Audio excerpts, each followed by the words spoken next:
A Hollywood heartthrob hiding in plain sight, a small-town teacher with unfulfilled dreams.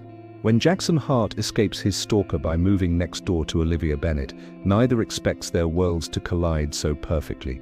Can their star-crossed romance survive when paparazzi expose their secret? Will love force them to sacrifice everything they've built? The thing about teaching fifth graders is that they're brutally honest. Like tiny drunken adults with no filter between their brains and their mouths. That's what I was thinking when Zach Reynolds raised his hand during my lesson on adverbs and announced, "Miss Bennet, you have coffee on your shirt and it looks like a poop stain." The class erupted in giggles while I glanced down at my cream-colored blouse.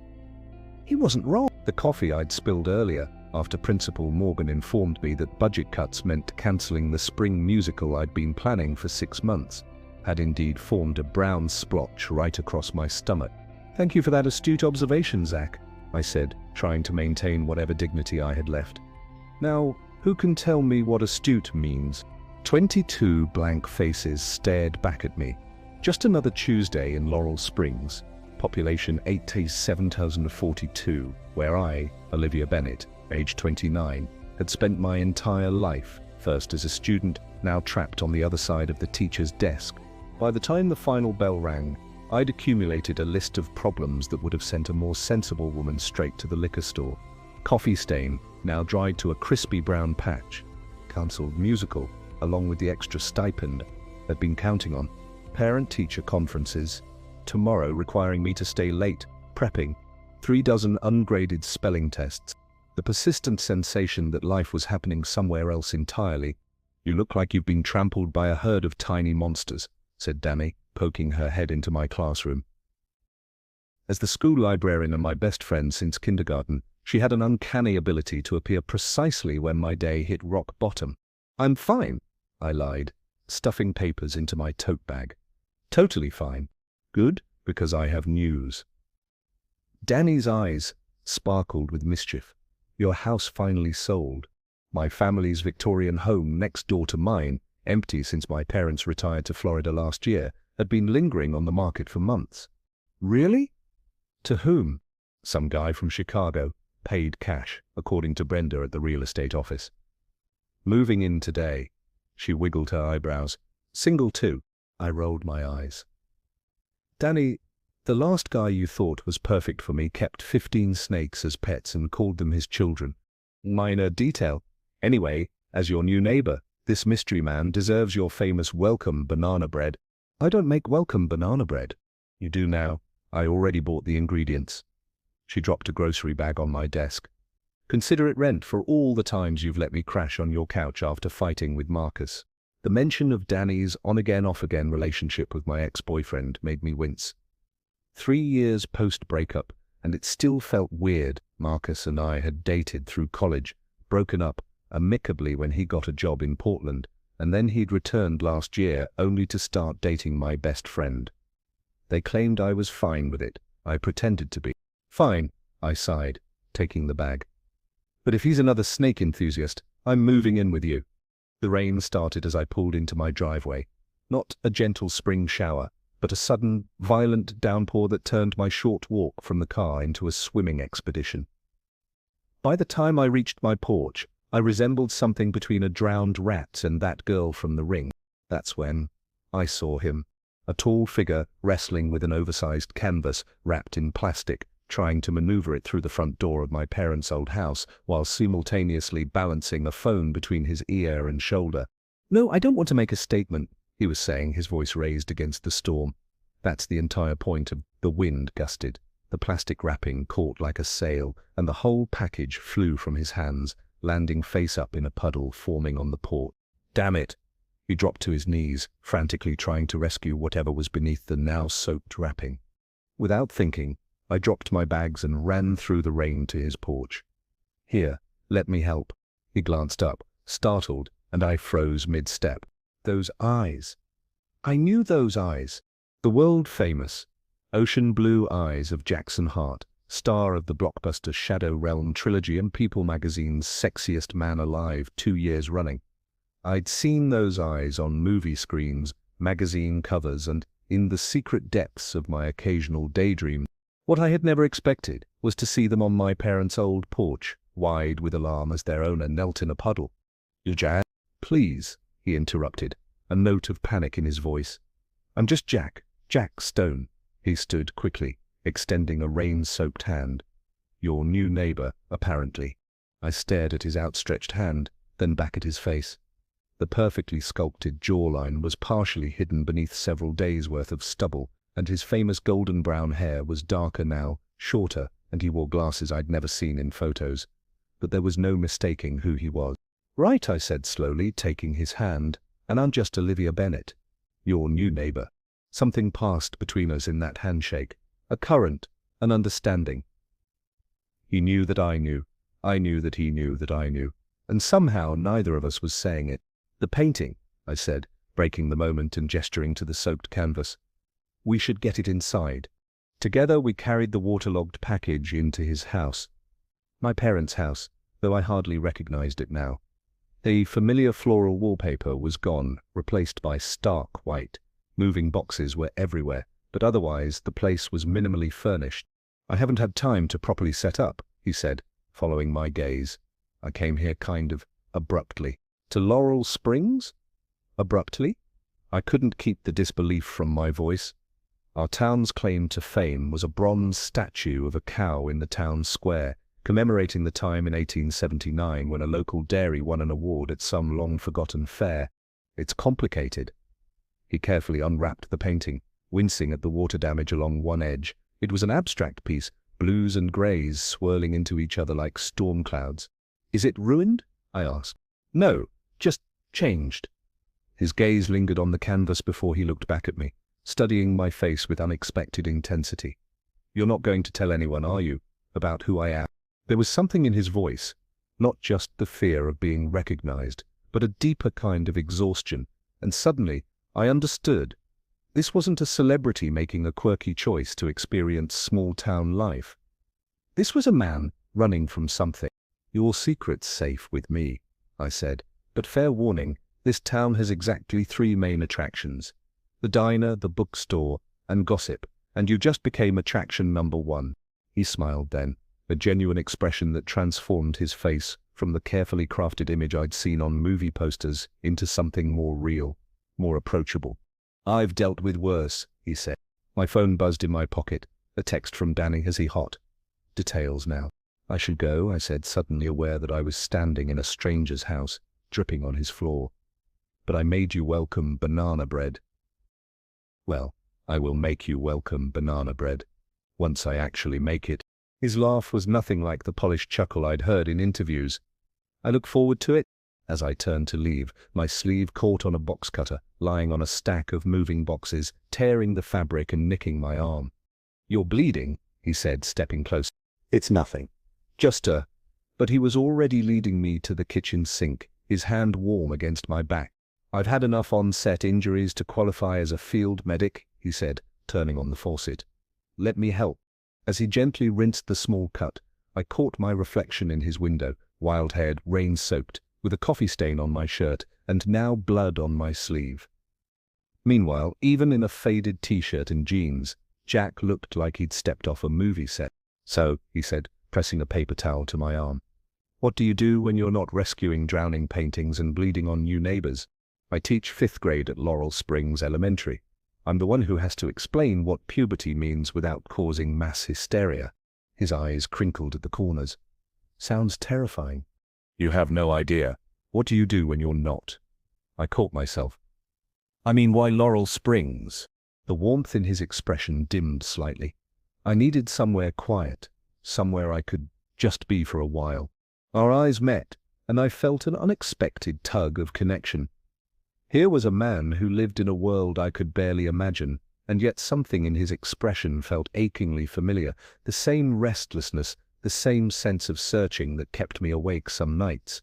The moment was broken by a car horn outside. Through the window I spotted Marcus's red Jeep pulling into Danny's driveway across the street. The off-again, on-again couple was apparently on again. "Ex-boyfriend," I explained, seeing Jack's questioning look. "Now dating my best friend, which isn't awkward at all." "Complicated," he said, with a hint of understanding that made me wonder what complicated relationships he was hiding from. "Welcome to small-town life," I replied, "where everyone knows everything about you, except the things that matter." I didn't realize until I was back at my own house, halfway through making actual banana bread, how much I'd revealed in that simple statement, or how much I'd recognized the same sentiment in the eyes of Jackson Hart, Hollywood star and my new next-door neighbor, who was, for reasons I didn't yet understand, hiding in plain sight in Laurel Springs. And I had promised to keep his secret. Jack's idea turned out to be nothing short of magical. "Close your eyes," he instructed, leading me by the hand through his darkened living room. I'd arrived at his doorstep at 8, curious and slightly nervous, to find him grinning like someone with an excellent secret. If this is how horror movies start, I should warn you I have 30 parent-teacher reports to finish. My ghost would be very annoyed about the paperwork. "Just trust me," he said, his fingers warm around mine. I closed my eyes, letting him guide me forward. "Okay, now look." When I opened my eyes, I gasped. The ceiling of his living room had been transformed into a miniature cosmos. Tiny lights in precise constellations covered the entire surface, turning the room into a planetarium. In the center of the room stood an honest-to-goodness telescope, not a toy but a serious astronomical instrument. "You did all this today?" I whispered, turning in a slow circle. "I may have pulled some strings to get the telescope delivered," he admitted.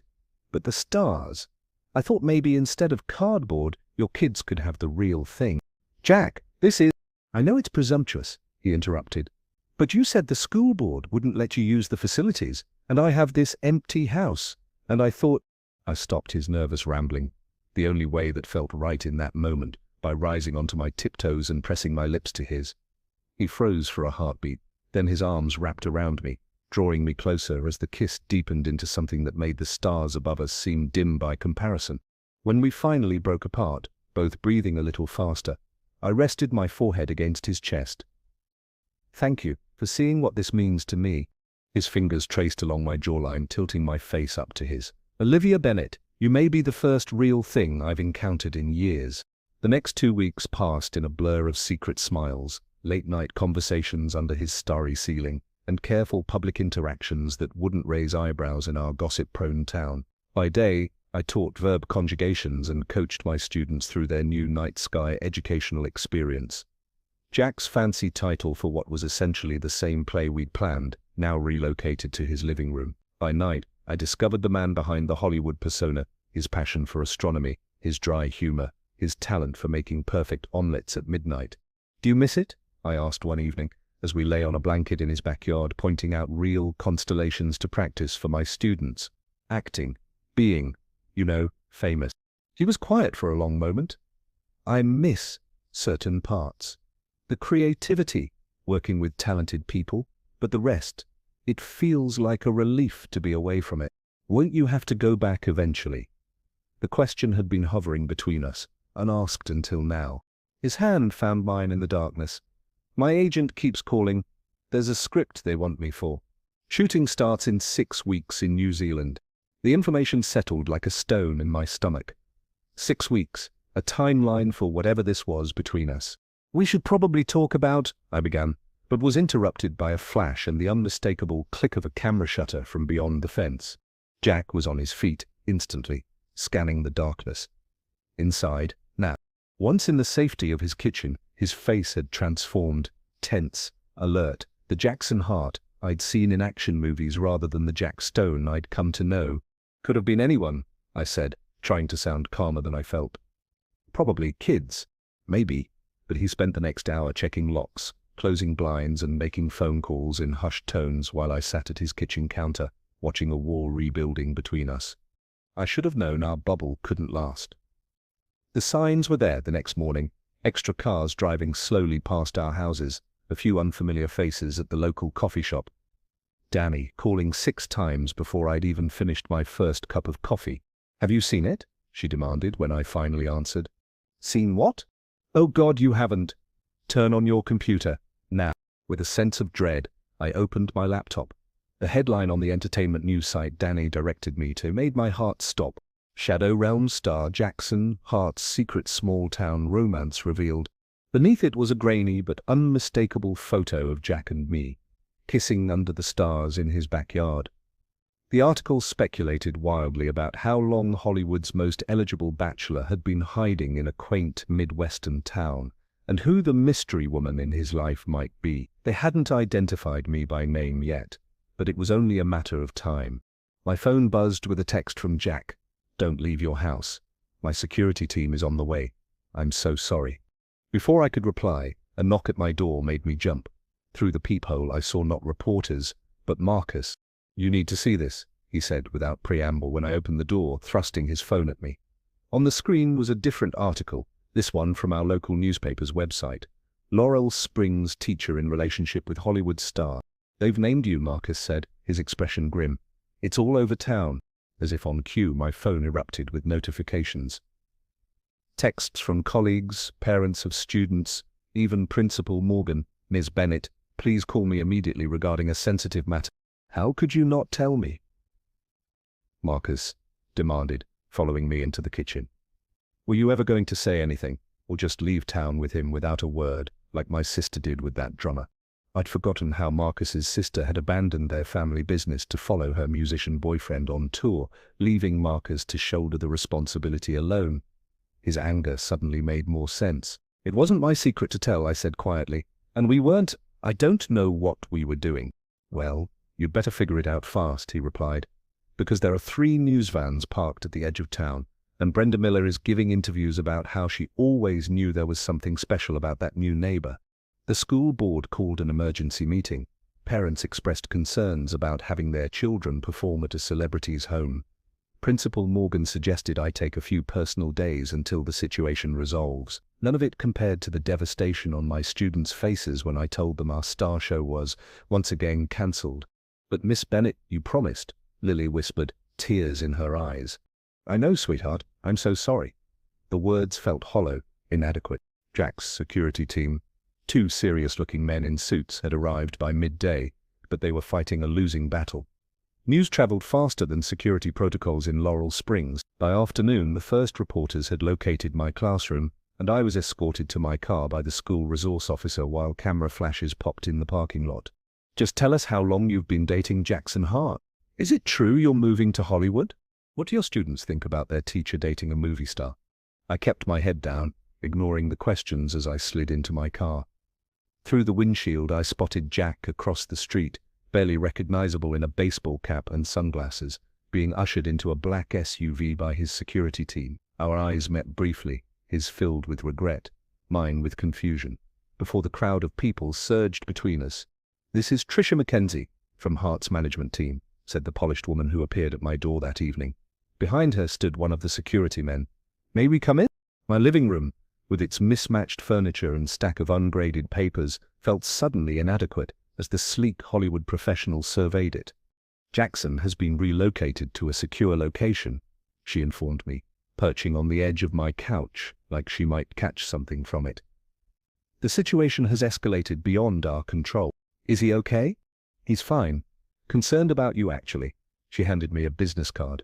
"We'd like to offer you a temporary relocation as well, a hotel in the city, security coverage, media training." "Media training?" "For the inevitable interviews. We can craft a statement for you, something simple about being friends, keeping the timeline vague. The less specific, the better." I stared at her. "You want me to lie?" "We want to protect Jackson's image and your privacy," she corrected smoothly. "This kind of sudden exposure can be overwhelming without proper guidance." "Where is he?" "I need to talk to him directly." Tricia exchanged glances with the security guard. "That's not possible right now. The situation is volatile. His stalker has resurfaced, making threats online about the small-town tramp stealing her man." The blunt assessment made me flinch. "For your own safety, we're advising minimal contact until things settle. In the meantime, we've drafted an NDA for you." She slid a thick document across my coffee table. "Standard procedure." "An NDA? For what?" "Anything related to your relationship with Jackson, his time in Laurel Springs, personal details you may have learned about him." The usual, as if there was anything usual about this situation." "I need time to think," I said. "Of course," Tricia stood. "But I should warn you, tomorrow will be worse. These stories have a pattern. First come the photos, then the deep dives into your background, then the ex-boyfriend selling stories. Her eyes flickered to a framed photo of Danny and me at college graduation, Marcus's arms slung around my shoulders. It's brutal, especially for someone unprepared. After she left, I sat with the unsigned NDA in my lap, staring at my phone. No messages from Jack, only a text from Danny. Media contacted the school. Emergency board meeting tomorrow. Morgan's livid. Just 3 weeks ago, my biggest problem had been a coffee stain on my blouse. Now I was apparently a scandal threatening the reputation of Laurel Springs Elementary. I didn't expect Jack to be waiting on my porch at dawn looking like he hadn't slept. "Your security team know you're here?" I asked, stepping outside and closing the door behind me. "No, I ditched them at the hotel." He reached for my hand, but I kept my arms crossed. "Liv, I'm so sorry. I never meant for any of this to happen." "I know." "No, you don't?" He ran a hand through his hair. His actual hair, I realized, no longer styled to look different. The disguise was gone. I knew the risks. I've been through this before, but I let myself pretend it could be different with you. And it can't? Look at what's happening. Your job is in jeopardy. Your privacy is gone. There's some unhinged fan making threats. And it's only been 1 day. So what? You're leaving? Back to Hollywood? The possibility that had lingered between us now felt immediate, crushing. Trisha's booking a private flight. Tonight. The finality in his voice made my eyes sting. "Were you going to tell me, or just send another NDA?" I wanted. He looked away, towards the horizon where dawn was breaking. "I needed to too if you'd come with me." "What?" "Not to Hollywood," he clarified quickly, "but my place in Montana. It's remote, secure. You could take a leave of absence, just until this blows over." "Leave everything? My job? My home? My students? Hide away in Montana for how long, Jack?" "I don't know," he admitted, "but we'd be together, and I'd know you were safe." "You mean your image would be safe?" I said, the hurt making my voice sharper than intended. No small-town teacher complicating the return of Jackson Hart. That's not fair. None of this is fair. I didn't ask for any of it. I was just helping my neighbor with a leak in his ceiling, and suddenly I'm a scandal that needs managing. I'm a real person, Jack, with a real life that matters to me. "I know that," he said quietly. "It's one of the reasons I fell in love with you." The words hung between us, a declaration that should have been beautiful but now felt like another complication. "You don't love me," I said, trying to keep my voice steady. "You love the idea of me, the normal small-town teacher who treated you like a regular person. But I can't be your escape from reality, Jack. I am reality. This," I gestured to my modest house, the quiet street beyond, "is my real life. And my life isn't real." There was genuine hurt in his eyes. "Your life is extraordinary, but it's not this. It was never going to be this." I swiped at a tear that had escaped. "You have a private plane waiting, a movie in New Zealand, a whole world that's nothing like Laurel Springs." "I don't want to lose you," he said, his voice breaking. "You never really had me," I whispered, though the words hurt to say. "We were just playing pretend." As he walked away down my front path, where weeks ago he'd stood soaking wet with a ruined painting, I forced myself not to call him back. This was always how it would end. Better to rip the bandage off now than prolong the inevitable. My phone pinged with a school notification. Emergency faculty meeting, 7 a.m. Reality. Calling me back. The school board's verdict was swift and decisive. My public scandal violated the morality clause in my contract. I was being placed on administrative leave, pending review. Principal Morgan delivered the news with genuine regret, but firm resolve. "The parents are concerned, Olivia. The media attention is disruptive. Until this dies down." "And my students?" I asked. "Who's going to finish their year?" "We've arranged for a substitute, Miss Winters from the middle school." Miss Winters, who thought creative expression meant copying sentences from the board. Who would tell my Lily, with her quiet voice but brilliant imagination, to speak up or sit down? As I packed my desk under Morgan's watchful eye, Danny appeared in the doorway. "This is ridiculous," she said. "They can't punish you for dating someone." "They can when it turns their elementary school into a tabloid stakeout," I replied, too numb to even feel angry. "What will you do?" I thought of Jack's offer. Montana, safety, being together. The easy escape. "I don't know yet. My classroom door burst open and the last person I expected to see strode in. Jackson Hart, without disguise or security team, dressed in a suit that probably cost more than my monthly salary. "Mr. Hart, you can't be here," Principal Morgan started, but Jack cut him off. "Actually, I'm here to address the school board. They've agreed to an emergency session." He turned to me. "I'm fixing this." Before I could respond, he was gone, leaving me staring after him while Danny whispered, "Holy shit! That really is Jackson Hart." The school board meeting was a masterclass in celebrity power. I sat in the back of the conference room, watching as Jackson Hart in full movie star mode charmed, reasoned, and ultimately offered a solution so generous the board couldn't refuse.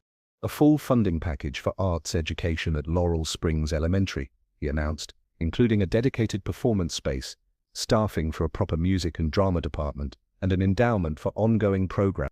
The board members looked stunned. "In return," he continued, "Ms. Bennett keeps her job with no disciplinary action. The project she began with her students will be completed as planned, and the school issues a statement supporting her right to privacy in her personal life." "Mr. Hart," said Board President Williams, clearly flustered, "while your offer is certainly generous, there are procedural issues." "Let me be clear," Jack interrupted smoothly. "This is not a negotiation, it's a notification of what's going to happen.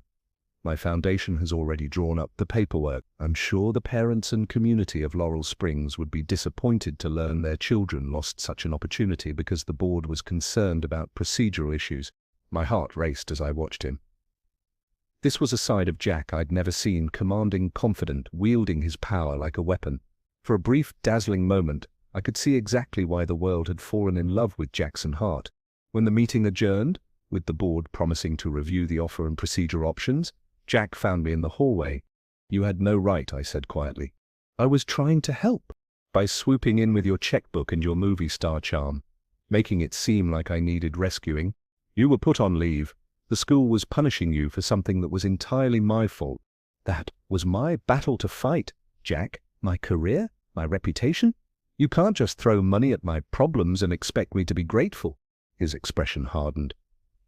"So what was your solution? Give up? Let them push you out?" Maybe I would have quit. Maybe that would have been my choice to make.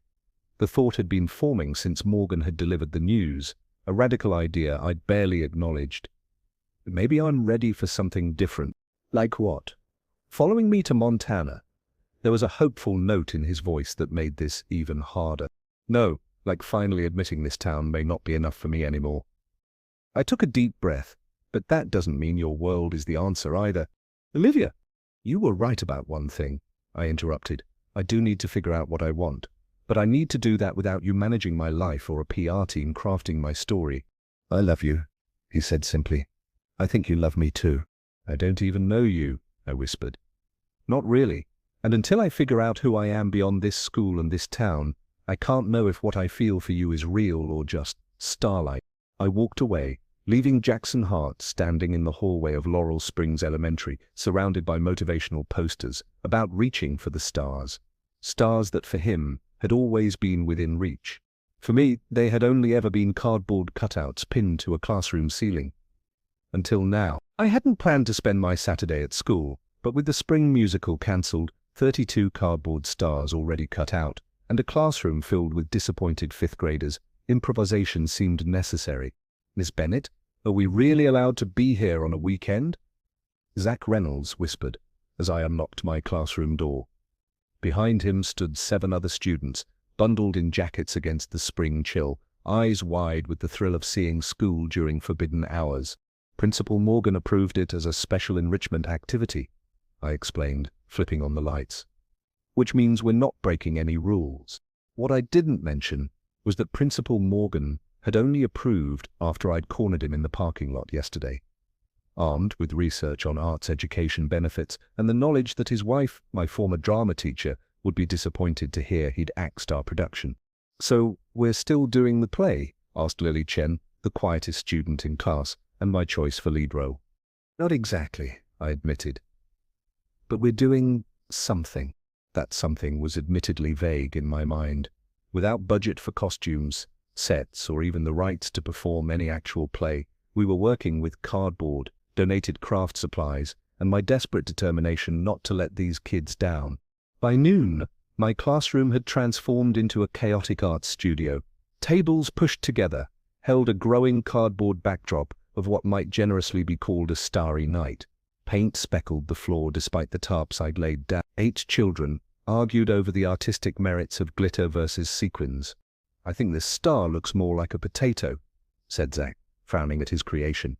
"All stars are valid stars," I assured him, though privately I agreed with his assessment. The classroom door swung open, and I turned, expecting the janitor with the extra trash bags I'd requested.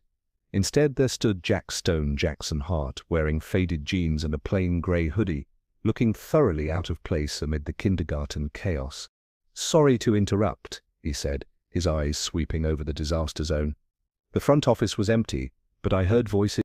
8 children stared at him with undisguised curiosity. I realized I was holding my breath. "Are you Miss Bennett's boyfriend?" Zach asked, because of course he did. Jack's mouth quirked up at one corner. "Actually, I'm her neighbor. I brought lunch." He held up a brown paper bag. "You mentioned yesterday you'd be here working on a project." Had I? The conversation after my minor injury was a blur of embarrassment and surreal celebrity encounter. "Mister," I prompted, suddenly aware I needed to introduce him. "Stone, Jack Stone," he supplied, stepping fully into the room. "Mr. Stone kindly brought lunch for your overworked, underpaid teacher," I told the children. "Which means it's officially break time. Go wash those paint-covered hands and eat your lunch." As the kids scrambled for their lunchboxes, Jack moved closer, lowering his voice. "I hope this isn't weird. You mentioned the cancelled musical yesterday, and then I saw the lights on when I drove past." "It's not weird," I assured him, though it absolutely was. "It's actually really nice." He handed me the paper bag. Inside were 2 carefully wrapped sandwiches from Mabel's, the only decent cafe in town. "Banana bread?" I asked, pulling out a neatly packaged slice. "Since you were making me some, I thought I'd return the favor, though I should confess I bought this from Mabel." "Traitor," I whispered, making him laugh. Across the room, I caught Lily watching us with wide, observant eyes. 5th graders missed nothing. "So what exactly are you creating here?" Jack asked an hour later, after the kids had gone home and we were surveying the cardboard galaxy taking shape. "A disappointment," I sighed. "The school cancelled our musical budget cuts, but I couldn't bear to tell them. Some of these kids, this is the only chance they get to shine." I ran a hand through my paint-speckled hair, forgetting it was covered in glitter until too late. "Sorry, you probably didn't come for the sad teacher monologue." "Actually," he said, picking up a brush, "I came because I haven't had a normal conversation with anyone in about 3 years. Most people want something from me, or they think they already know me." The casual admission hung in the air between us.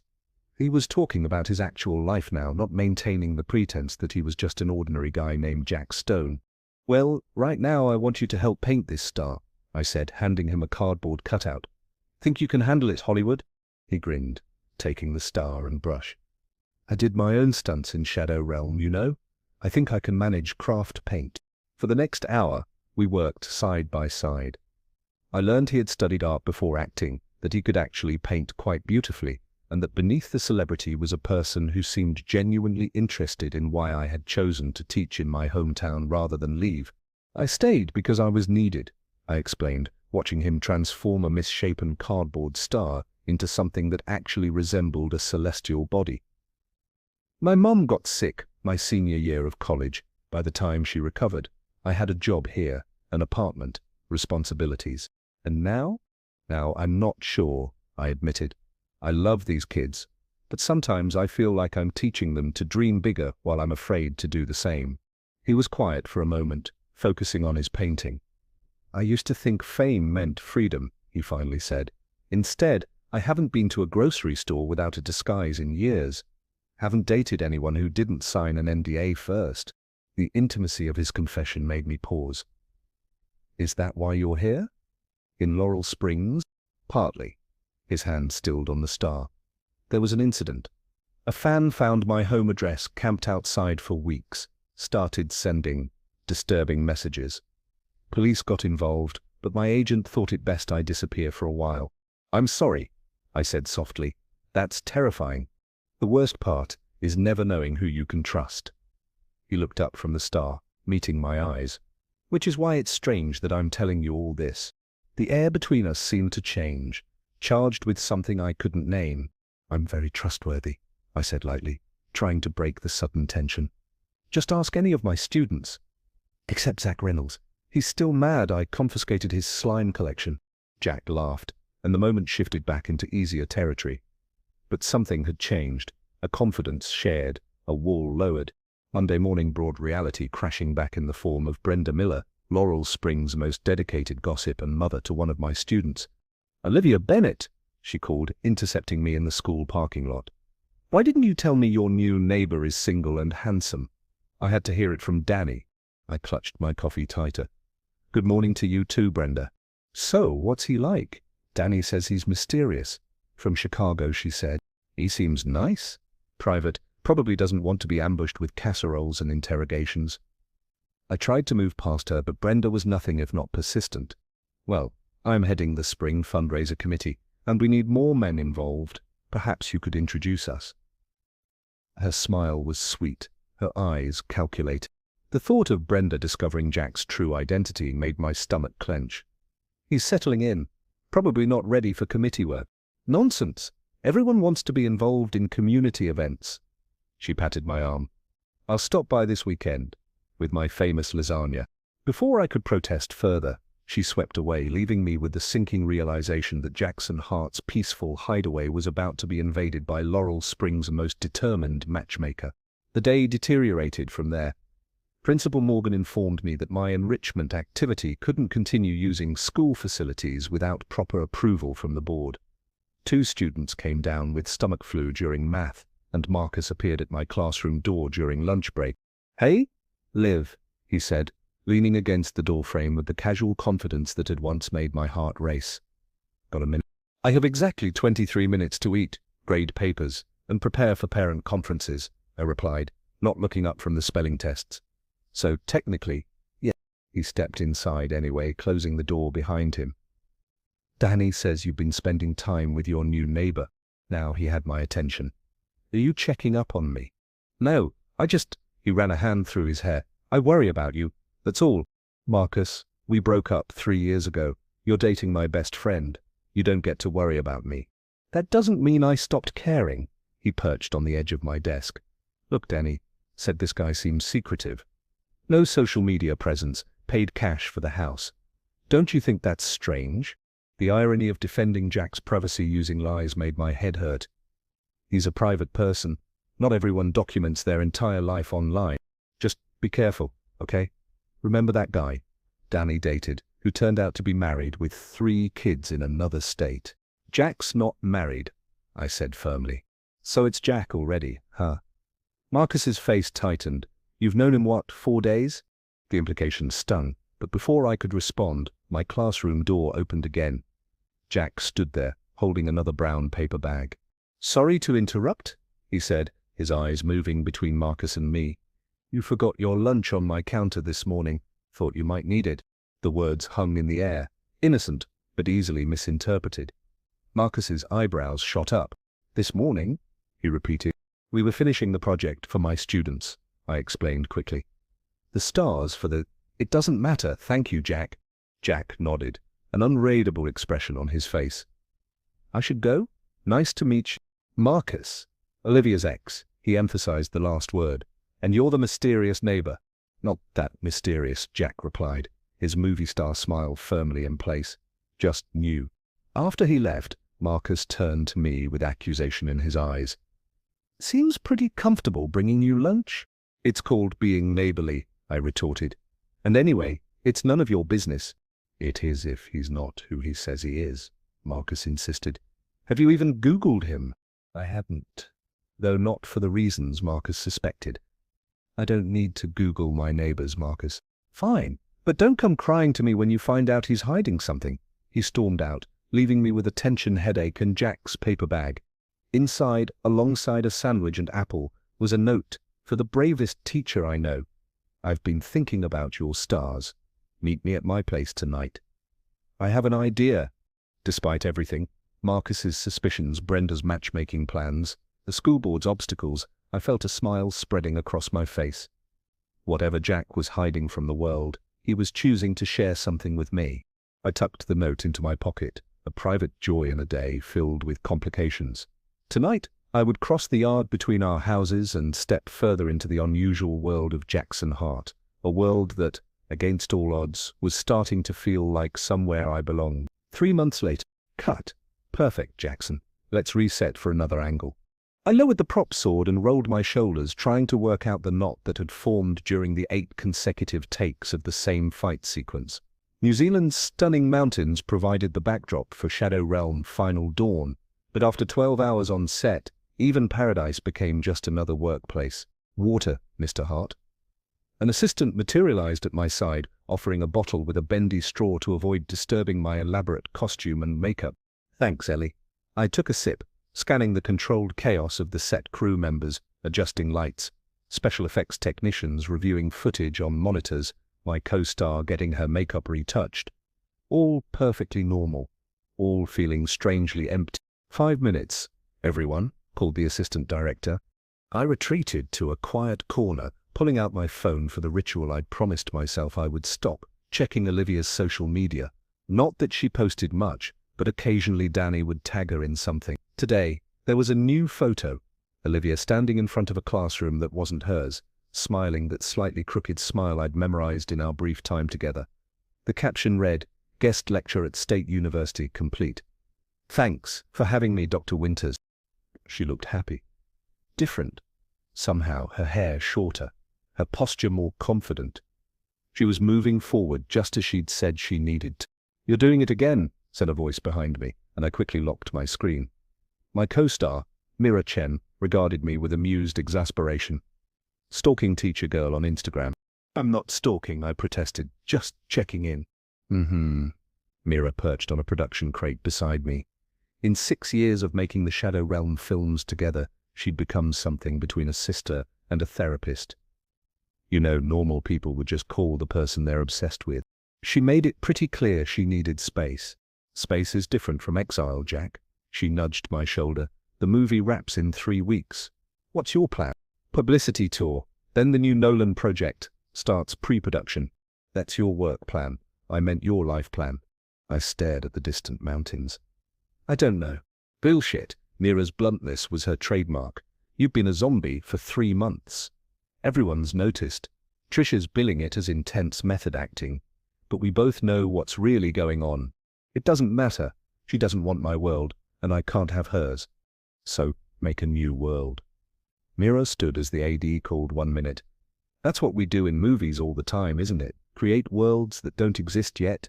5,000 miles away, Olivia Bennett stared at her laptop screen in the small office she'd rented in downtown Laurel Springs.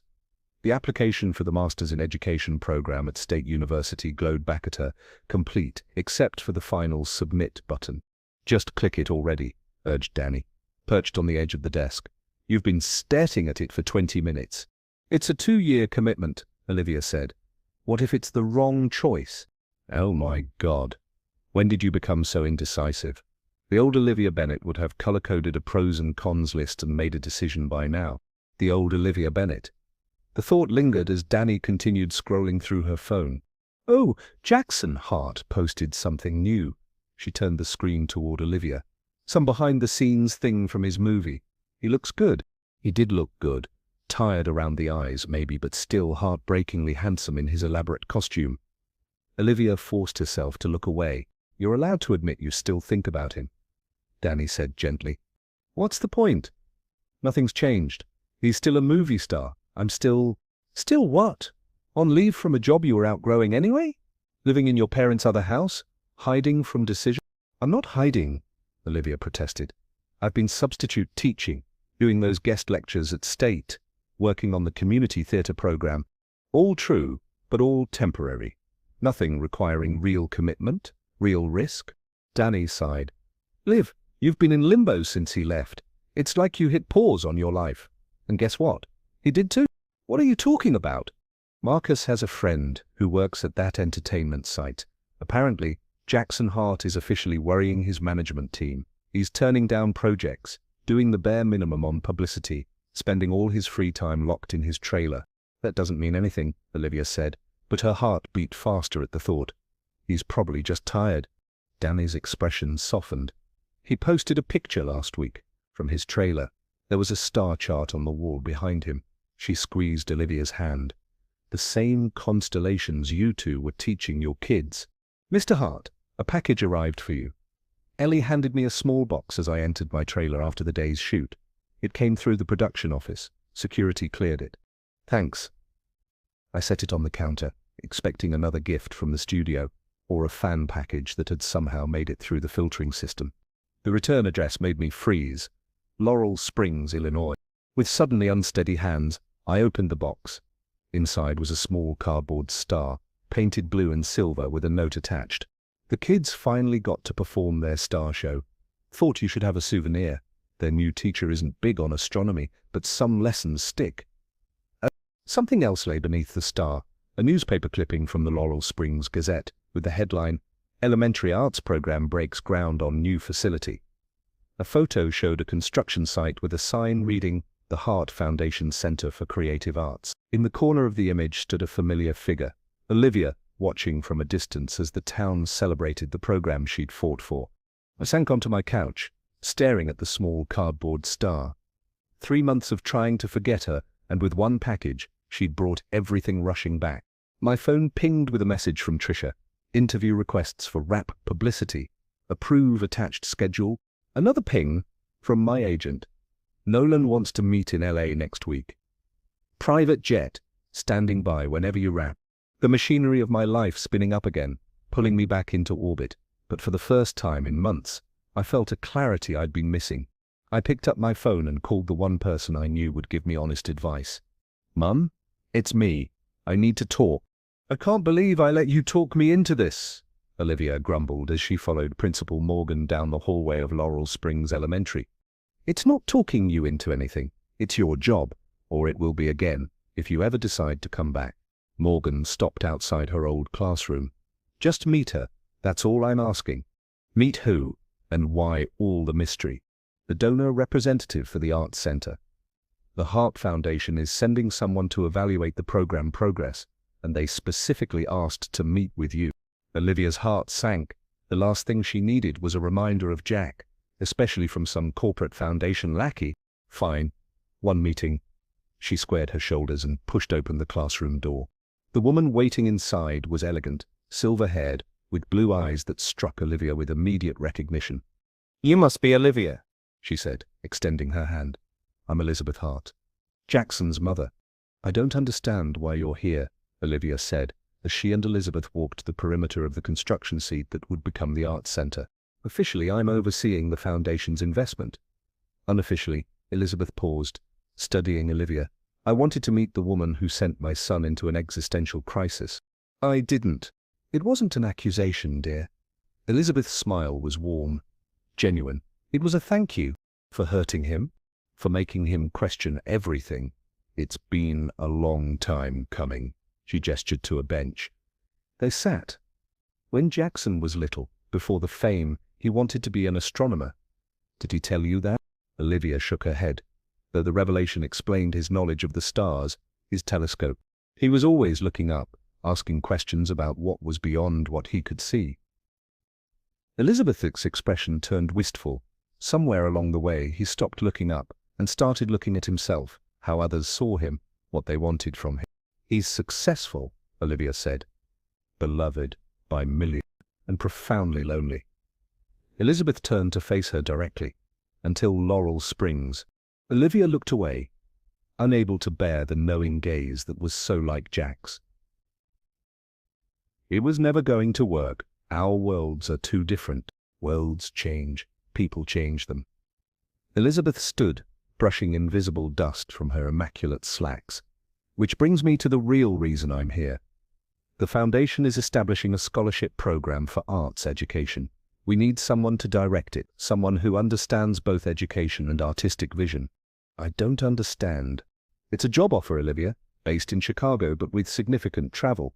Good salary, creative freedom, meaningful work." "Why me?" "Because you stood up to my son when he tried to throw money at your problems. Because you put your students first. And because Elizabeth's expression softened. He trusts you. That's rare in his world.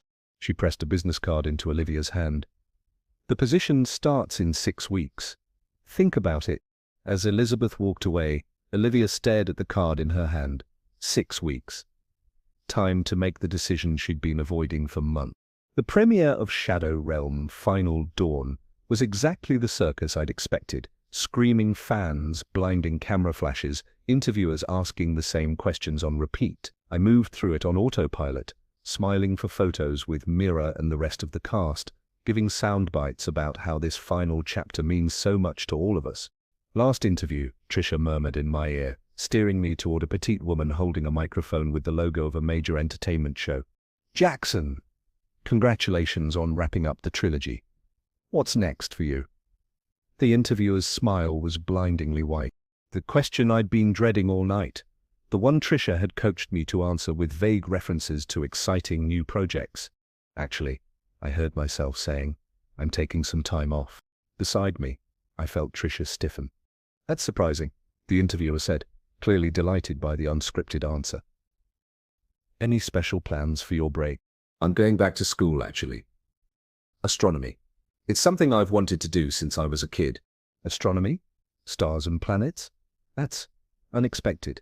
Does this mean you're leaving acting? No, just expanding my world a bit. Any special inspiration for this change of direction? The question hung in the air. Trisha was practically vibrating with tension beside me, ready to jump in and redirect the conversation. Someone once told me I needed to figure out what's real. I said instead, I think it's time I did that. Later, after Trisha had finished her lecture about going off script and creating unnecessary speculation, I stood alone on the balcony of my hotel suite, staring at the city lights that obscured the stars. My phone buzzed with a text from Mom. Saw the interview. Proud of you? Did you make the call yet? I hadn't. 3 drafts of a message to Olivia sat unsent in my phone. What could I possibly say that would matter now? Another text came through. This one from Mira. Turn on channel 4. Curious? I went back inside and flipped on the TV. There on the screen was the entertainment show from earlier, but now they were showing a split screen. My interview on one side, and on the other, Olivia. She was standing outside a building I didn't recognize, wearing a blazer that made her look more polished than I remembered, but with the same warm eyes that had seen through my disguise that first day. So yes, I've accepted the position with the Heart Foundation, she was saying to a reporter. It's an opportunity to make arts education accessible to communities that need it most. And what about the rumors of your relationship with Jackson Hart? The reporter pressed. Will you be working directly with him in this role? Olivia's expression didn't waver. The Foundation's work stands on its own merits. As for Jackson, she looked directly into the camera then, as if she knew I would be watching. I think we're both finding our way back to what matters. The show cut to commercial, but I remained frozen, her words echoing in my head. Finding our way back to what matters. I picked up my phone and finally sent the message I'd been afraid to write. I'm coming to Chicago next week. The scholarship program needs its founders' input. But mostly I need to see you. Her reply came almost immediately. I'll bring the banana bread. The Heart Foundation offices occupied the top floor of a sleek downtown Chicago building, all glass and steel and stunning views of the lake. Olivia had been working there for exactly 4 days when her assistant buzzed the intercom. Miss Bennett, your 3 o'clock is here?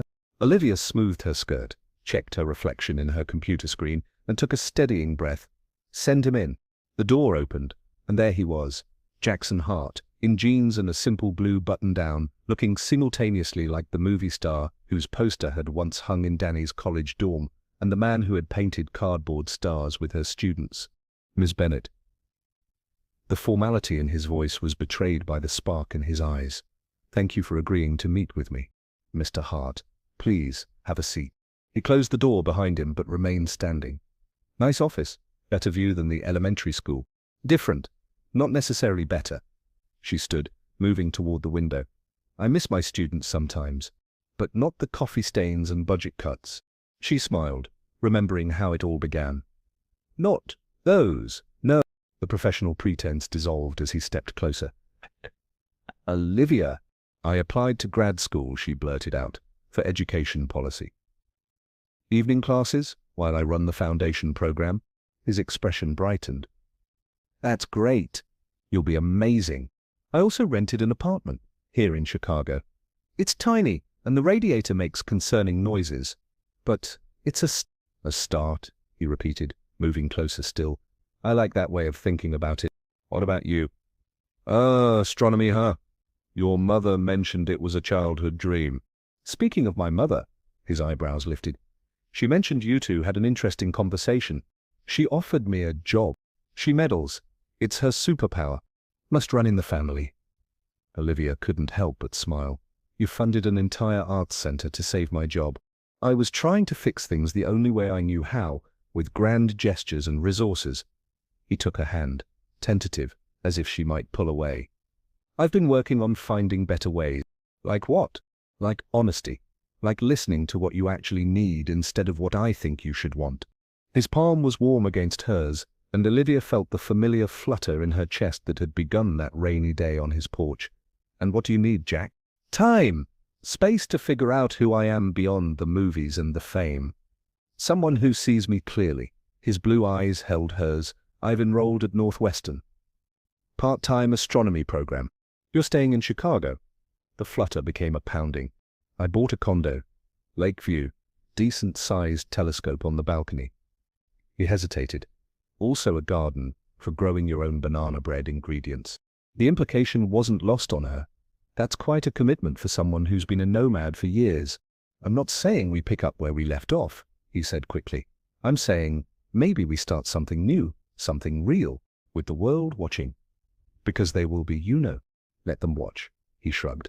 I've spent my whole adult life performing. I'm ready to just live, even if it's imperfect, even if I make mistakes. Olivia considered the man before her still Jackson Hart, movie star, but also something more now. Something truer. I can't promise anything, she said finally. I'm still figuring out my own path. I'm not asking for promises. Just dinner. Tonight. A real first date with no secrets between us. Outside her office window, the Chicago skyline gleamed in the afternoon sun. Not the bright lights of Hollywood, not the quiet streets of Laurel Springs, but somewhere new, somewhere they might both belong. I'd like that, she said softly. He leaned closer, his free hand brushing a strand of hair from her cheek. Can I kiss you, Miss Bennett, just to make sure we still have chemistry for this first date? That would be very unprofessional, Mr. Hart, she murmured, even as she tilted her face up to his. I'd have to clear it with HR.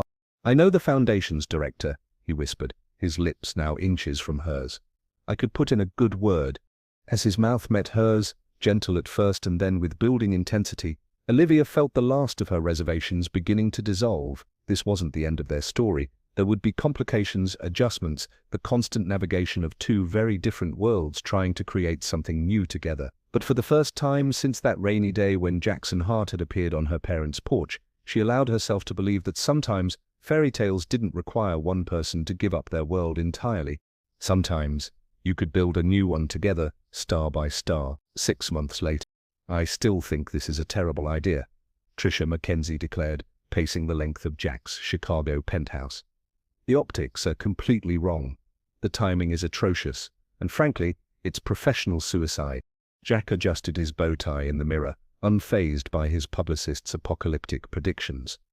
After 6 months of dating, Olivia, 6 months of paparazzi, speculation, and Tricia's increasingly dramatic warnings, he'd developed an immunity to entertainment industry catastrophizing. It's a charity gala, Tricia, not an execution. A charity gala in Laurel Springs, the town that nearly ended your career. The town where I found something real, he corrected. Besides, Olivia's worked hard on this event. The arts center is opening. Ongo. Tricia's reflection appeared beside his, in the mirror, her expression softening marginally. You know, I support your relationship, but her small town is still toxic territory for your image. The tabloids will have a field day with your return. Let them. I'm done hiding. At least let me send additional security. That woman is still out there. The stalker? Jack shook his head. The restraining order's been effective. Her social media accounts have been silent for months. Tricia's phone chimed with a message. She glanced at it, her professional mask slipping for a moment. Change of plans. Mira's team says she's down with food poisoning. She can't make it to introduce you tonight. She seemed fine at lunch yesterday. Well, she's not fine now. Tricia tapped frantically at her phone. I'll have to rearrange the program. Maybe the foundation director can do the introduction instead. Olivia has enough to worry about. I'll introduce myself. That's not how celebrity appearances work, Trisha protested, but Jack was already heading for the door. See you there. Try not to have an aneurysm before the speeches. As the elevator descended to the parking garage, Jack felt his own phone vibrate with a message from Olivia. Everything's ready here. Nervous, but excited. Will it be weird for you to be back?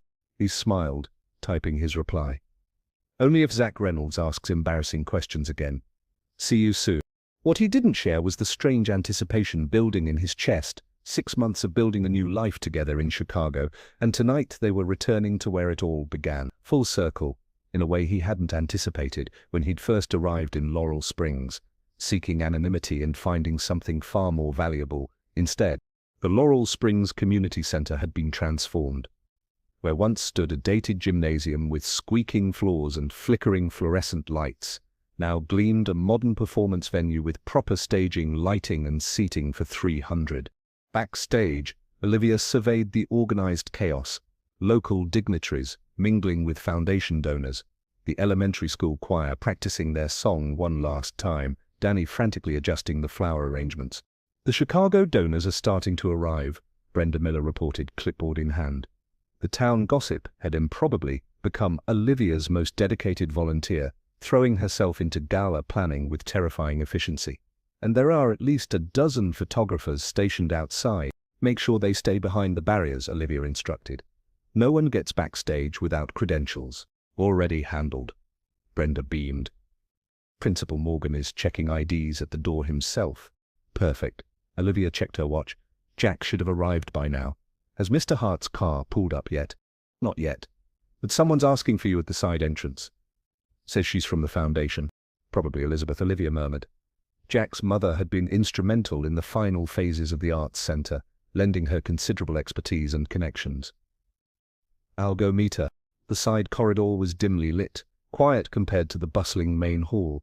A slender figure stood with her back turned, examining the framed architectural drawings of the Arts Center. Elizabeth? I thought you were coming with Jack? The woman turned, and Olivia froze. It wasn't Elizabeth Hart. It was Catherine Wells, the stalker Jack had fled from, whose disturbing messages and photos had driven him to Laurel Springs in the first place. Olivia recognized her from the security briefings Trisha had insisted on once she and Jack went public.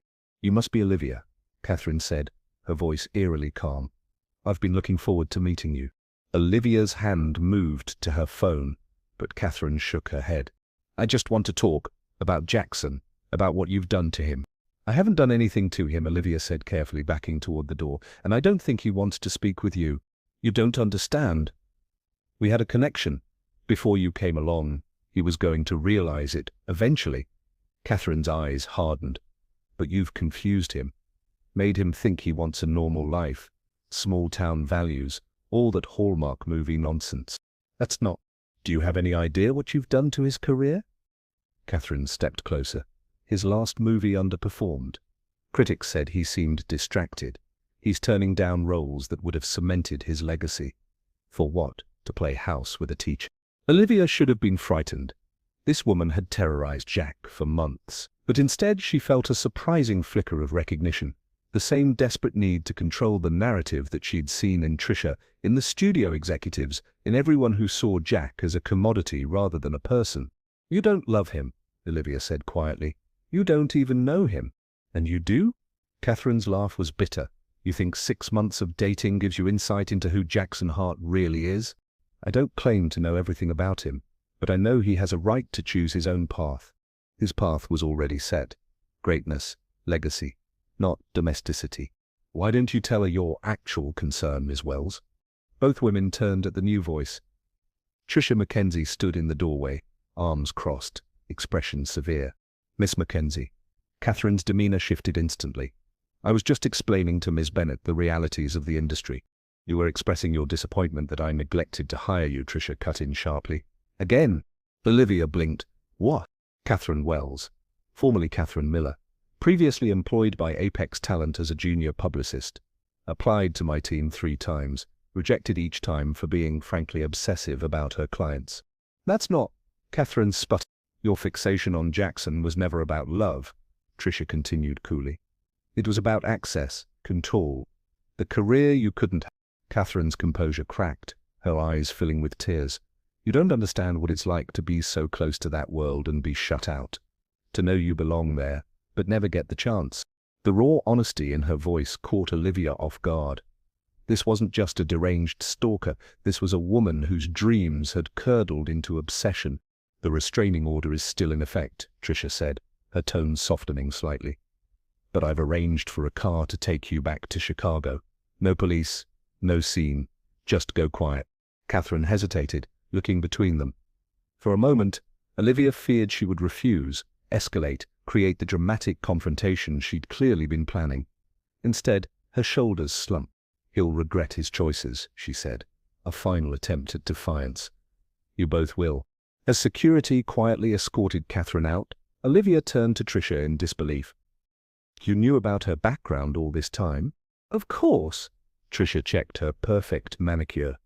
The PR team investigates all major threats, but it's better for Jack to think of her as an anonymous stalker rather than a bitter industry aspirant. Simplifies the narrative. Shouldn't he know the truth? Why? So he can feel responsible for someone else's pathological ambition. Tricia's expression softened uncharacteristically. Jack carries enough weight. Some truths don't help anyone. Before Olivia could respond, a commotion from the main hall signaled a new arrival. Jack's voice carried down the corridor, greeting volunteers and local officials with the easy charm that came so naturally to him. You should get out there, Tricia said. It's your night too. As Olivia headed toward the main hall, Tricia called after her. For what it's worth, I was wrong about you. About both of you together. Don't tell Jack I said that. Ladies and gentlemen, the Hart Foundation is proud to present the man whose vision and generosity made tonight possible. Please welcome to the stage, Jackson Hart. The applause was deafening as Jack took the stage, waving to the crowd of Laurel Springs residents, Chicago donors, and former students who had crowded into the new performance space.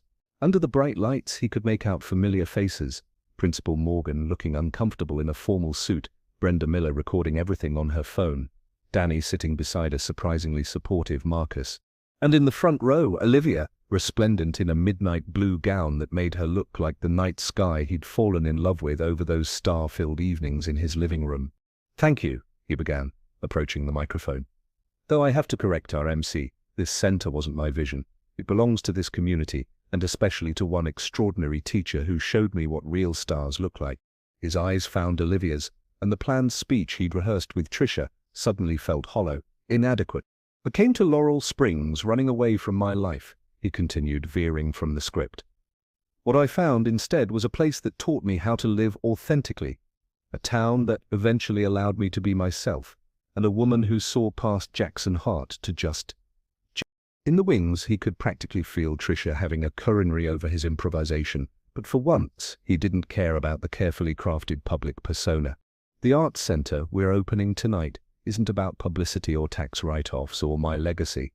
It's about creating spaces where children can look beyond their immediate horizon, where they can reach for stars that might seem impossibly distant, where they can find their authentic voices. He smiled at the row of his former students, now sixth graders sitting proudly in their special reserved section, and where teachers like Ms. Bennett can work minor miracles even when budget cuts and skeptics stand in their way.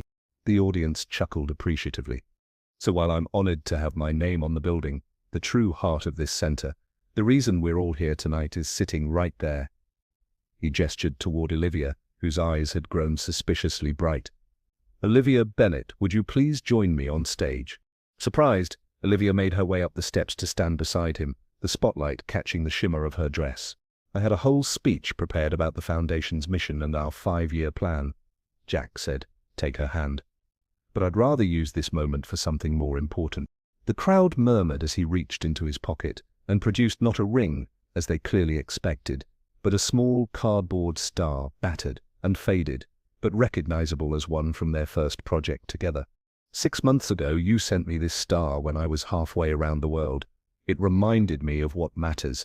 Tonight, I'm returning it to you, along with a promise. His voice lowered, intimate, despite the hundreds watching. Wherever our careers take us, Whatever worlds we inhabit, we'll always find our way back to each other. No more hiding, no more running away, just us, building something real, together. The gala continued long into the night, a swirl of speeches, performances, and champagne toasts. The elementary school choir sang their constellation song. Donors wrote substantial checks. Zach Reynolds, now a worldly sixth grader, managed to spill punch on 3 separate dignitaries. But through it all, Olivia found herself watching Jack, the ease with which he moved between conversations with Hollywood producers and Laurel Springs farmers, the genuine interest he showed in her students' performances, the occasional glance he sent her way that still made her heart race. "So," said a voice beside her, "still think it won't work out?"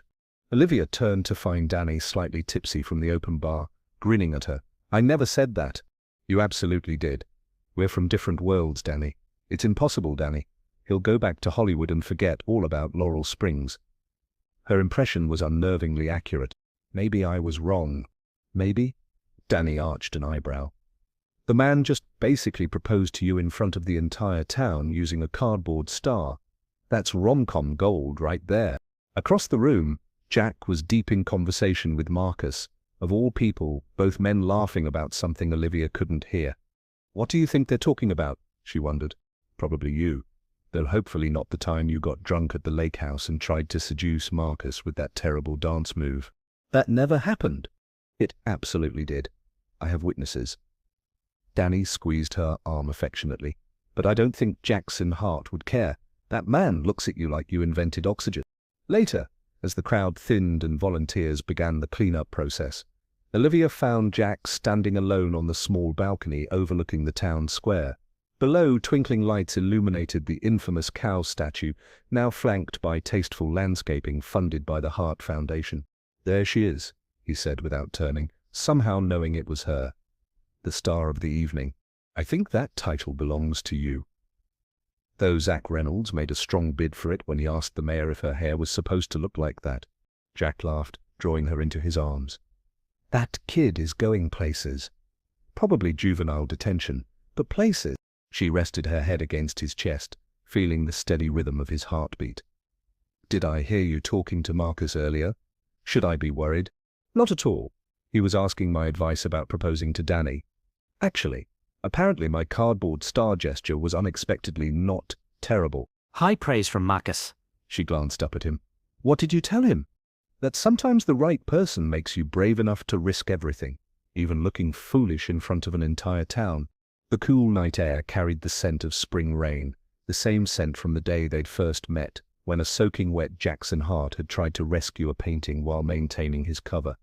"Remember that day on your porch?" she asked. "When I cut my arm on the box cutter and you played medic?